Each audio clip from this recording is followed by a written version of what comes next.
আসসালামু আলাইকুম প্রিয় শিক্ষার্থীবৃন্দরা, তোমরা সবাই কেমন আছো? আশা করি ভালোই আছো। এই ভিডিওতে যে সৃজনশীলটা সমাধান করব সেটা হচ্ছে উচ্চতর গণিত বইয়ের ত্রিকোণমিতি অধ্যায়ের সিলেট বোর্ড 2015। গত ভিডিওতে আমরা এই অধ্যায়ের চট্টগ্রাম বোর্ডে 2015 সালে প্রশ্নটি সমাধান করেছিলাম। এই প্রশ্নের উদ্দীপকে আমাদের একটা কি ত্রিভুজ দেওয়া আছে এবং ক নম্বর প্রশ্নে বলা হয়েছে 2.0071 রেডিয়ান কোণকে ডিগ্রিতে প্রকাশ করো। খ নম্বরে বলা হয়েছে সকল অনুপাতের মানকে ধনাত্মক বিবেচনায় নিয়ে উদ্দীপকের ভিত্তিতে sine minus theta plus cos minus theta divided by sec minus theta plus tan theta এর মান নির্ণয় করো। এবং গ নম্বরে বলছে কি নিজস্ব চিত্র ব্যবহার করে এর চিহ্নিত কোণের ত্রিকোণমিতিক অনুপাত সমূহ নির্ণয় করো। প্রথমে ক নম্বরটা সমাধান করি। ক নম্বরে 2.0071 রেডিয়ান কোণকে আমাদেরকে ডিগ্রিতে প্রকাশ করতে বলা হয়েছে। তো আমরা জানি 1 রেডিয়ান সমান হচ্ছে কত 180 ডিভাইডেড বাই পাই ডিগ্রি।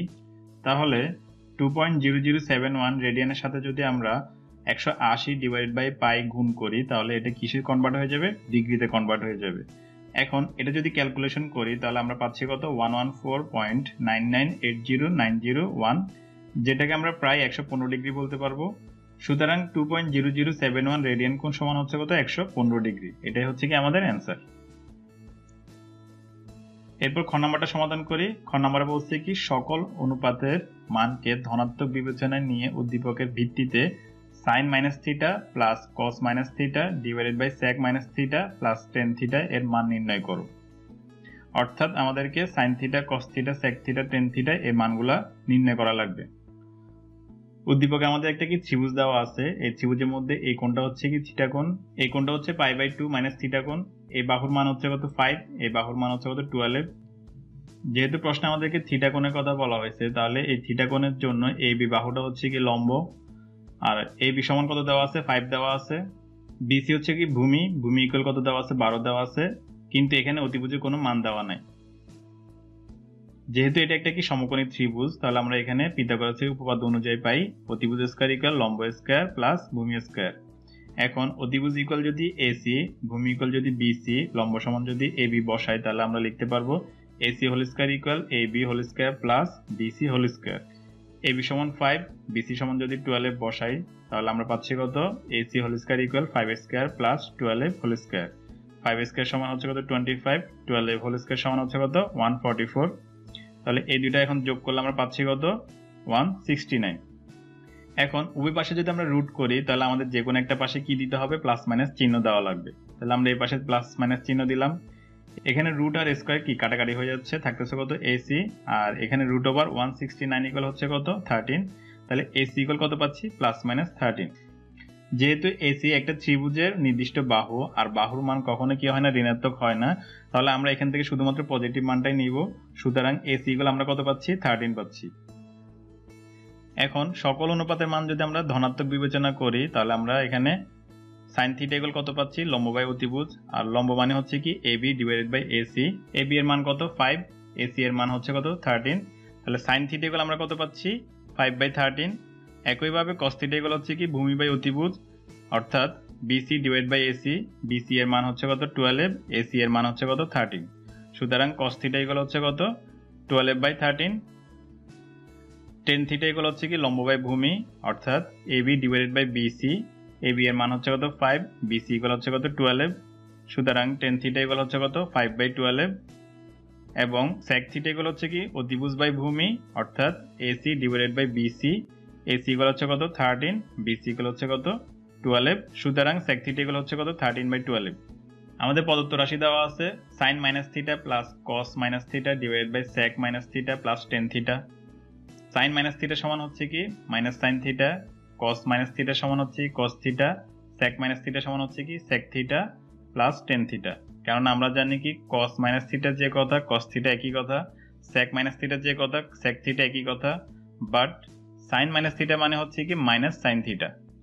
এখন এক এক করে আমরা যদি sine theta cos theta sec theta আর টেন থিটার মানগুলো বসাই তাহলে আমরা পাচ্ছি কত সাইন থিটা ইকুয়াল হচ্ছে কত 5/13। তাহলে 5/13। তারপর কস থিটার মান হচ্ছে কত 12/13, 12/13। টেন থিটার মান হচ্ছে কত 5/12, তাহলে 5/12। সেক থিটার মান হচ্ছে কত 13/12, 13/12। এখানে উপরে দুইটা ফ্র্যাকশনের যোগফল, নিচেও দুইটা ফ্র্যাকশনের যোগফল। তো প্রথমে আমরা উপরে দুইটা ফ্র্যাকশনের যোগফল করি, নিচে দুইটা ফ্র্যাকশনের যোগফল করি, তাহলে আমরা পাচ্ছি কত -5 + 12 / 13, আর নিচে হচ্ছে কত 13 + 5 / 12। -5 + 12 ইকুয়াল হচ্ছে কত 7 / 13, নিচে হচ্ছে কত 13 + 5 ইকুয়াল হচ্ছে কত 18 / 12। যেহেতু উপরে একটা ফ্র্যাকশন নিচেরটা একটা কি ফ্র্যাকশন, এখন ফ্র্যাকশনের সাথে ফ্র্যাকশন যেহেতু ভাগ অবস্থায় আছে, তাহলে আমরা এটাকে কি করব, প্রথমে গুণ অবস্থায় নিয়ে যাব। আর গুণ অবস্থায় নিলে নিচের যে অংশটা আছে সেটা কি হয়ে যাবে, উল্টায় যাবে। তাহলে 12 উপরে চলে আসবে, 18 নিচে চলে আসবে। তাহলে আমরা যেটা পাচ্ছি সেটা হচ্ছে কি 7/13 × 12/18। এখানে যদি উপরে নিচে 6 দ্বারা ভাগ করি তাহলে আমরা পাচ্ছি কত 2/3, আর এপাশে হচ্ছে কি 7/13। এখন 7 × 2 আর 13 × 3 যদি গুণ করি তাহলে আমরা পাচ্ছি কত 14 / 39। এটাই হচ্ছে কি আমাদের অ্যান্সার। এরপর গ নাম্বারটা সমাধান করি। গ নাম্বারে বলা হয়েছে নিজস্ব চিত্র ব্যবহার করে এ চিহ্নিত কোণের ত্রিকোণমিতিক অনুপাত সমূহ নির্ণয় করো। উদ্দীপকের চিত্রে আমরা এ সমান কত পাইছি, π/2 - থিটা। এখন এই π/2 - থিটা ধরে যদি আমরা একটা ত্রিভুজ অঙ্কন করি, তাহলে মনে করে যে এটা হচ্ছে কি এ, এটা দিলাম বি, আর এটা হচ্ছে কি সি। এই কোণের মান দিলাম হচ্ছে কত π/2 - থিটা। এই কোণ হচ্ছে কত 90 ডিগ্রি, তাহলে এই কোণ কত হবে, থিটা কোণ হবে। এ বি এর মান হচ্ছে কত এক্স, বি সি এর মান হচ্ছে কত ওয়াই, আর এ সি এর মান কত দিলাম আর। যেহেতু এই কোণের কথা বলা হয়েছে, তাহলে এই কোণের জন্য বিসি হচ্ছে কি আমাদের লম্ব, তারপরে এ বি হচ্ছে কি আমাদের ভূমি, এবং এসি হচ্ছে কি আমাদের অতিভুজ। তাহলে বিসি ইকুয়াল হচ্ছে কত ওয়াই, এ বি ইকুয়াল হচ্ছে কত এক্স, আর এসি ইকুয়াল হচ্ছে কত আর। এখন এই কোণের জন্য যদি আমরা কি ত্রিকোণমিতিক অনুপাতগুলো নির্ণয় করি, তাহলে প্রথমে যদি আমরা সাইনের জন্য দেখি, তাহলে সাইন π/2 - থিটা ইকুয়াল আমরা কত পাচ্ছি y/r। কারণ এই কোণের জন্য এটা হচ্ছে কি আমাদের লম্ব, এটা হচ্ছে কি আমাদের অতিভুজ। সাইন থিটা সমান আমরা কি জানি, লম্ব বাই অতিভুজ। সুতরাং এই কোণের জন্য আমরা পাচ্ছি কত y/r। y/r আবার কিসের সমান হচ্ছে, cos থিটার সমান হচ্ছে, কেননা cos থিটা সমান হচ্ছে কি ভূমি বাই অতিভুজ। তাহলে থিটার জন্য এটা হচ্ছে কি ভূমি, আর এটা হচ্ছে কি অতিভুজ। একইভাবে যদি আমরা cos এর জন্য দেখি, তাহলে cos π/2 - থিটা ইকুয়াল হচ্ছে কত x/r। আমরা জানি cos থিটা ইকুয়াল হচ্ছে কি ভূমি বাই অতিভুজ। তাহলে এই কোণের জন্য এটা হচ্ছে কি ভূমি, আর এটা হচ্ছে কি অতিভুজ। অর্থাৎ cos π/2 - থিটা ইকুয়াল হচ্ছে কত x/r। এরপর tan এর জন্য যদি দেখি, তাহলে tan π/2 - থিটা ইকুয়াল হচ্ছে কত y/x। কারণ আমরা জানি tan থিটা ইকুয়াল হচ্ছে কি লম্ব বাই ভূমি, তাহলে এই কোণের জন্য এটা হচ্ছে কি লম্ব, এটা হচ্ছে কি আমাদের ভূমি। 4 নম্বরে যদি cot এর জন্য দেখি, তাহলে cot π/2 - থিটা ইকুয়াল হচ্ছে কত x/y। cot থিটা সমান হচ্ছে কি ভূমি বাই লম্ব, তাহলে এটা হচ্ছে কি আমাদের ভূমি, এটা হচ্ছে কি আমাদের লম্ব। সুতরাং cot π/2 - থিটা ইকুয়াল হচ্ছে কত x/y। এরপর sec এর জন্য যদি দেখি, তাহলে sec π/2 - থিটা ইকুয়াল হচ্ছে কত r/x। আমরা জানি sec থিটা ইকুয়াল সমান হচ্ছে কি অতিভুজ বাই ভূমি, তাহলে এই কোণের জন্য এটা হচ্ছে কি অতিভুজ, এটা হচ্ছে কি ভূমি।